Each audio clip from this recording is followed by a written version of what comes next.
দাঁড়া কোন যাচ্ছ তুই? দাঁড়া এখন দাঁড়া। रुको जरा सबर करो।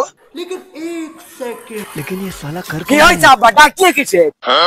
কে তুই শ্বশুর বাড়ি দৈনিক ফুসফুস করে এলহেলা চলে যাস, তো শরীর কি খাওয়ায় না খাওয়ায় তুই কইস আজকে আমি হরণীর কস্তুরি দেখাইছি।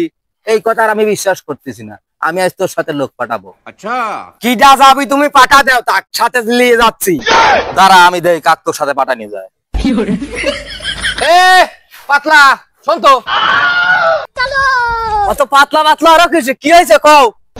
ও যে ও শ্বশুর বাড়ি যাওয়া লাগবে, তোর ওর সাথে পাঠাবো আমি। শ্বশুর বাড়ি? হয় ভাইয়ের সাথে। হয় হয় যাবো। শোন ও কি কি ওই শরীর খাবি দেয়, এই জিনিসগুলো তুই আমার সাথে আসি কব। ও আমার কাছে আসি কয় না, খালি চিটারি করে। এই জন্য তোকে পাঠাচ্ছি। আচ্ছা কব না। আচ্ছা ঠিক আছে। এই শোন পাতলা তোর সাথে যাবি, ওর সাথে নিয়ে যা। চল আয় চলো। শ্বশুর বাড়ি কি দেখাইছি আব্বা কল যায় কওয়া লাগবে না। ইলিশ মাছ ইলিশ মাছ ইলিশ মাছ ইলিশ মাছ। বন্ধু কি তোর একা রে? এ রে গেল রে, এই জায়গায় আছে। কি আছে? सबर करो। খুঁজে দেখি। রে শালা পা দিয়েছে রে, ইলিশ ইলিশ গন্ধ। এই তো পাইছি রে।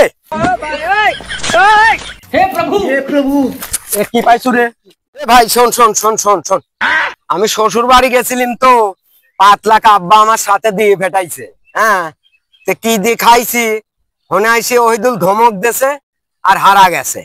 পরে পাতলা পা দিছে, ওই পাদের গন্ধ তো আমার মনে হয়েছে কি দিয়ে খাইছি, এই জন্যই পাইছি কইছি।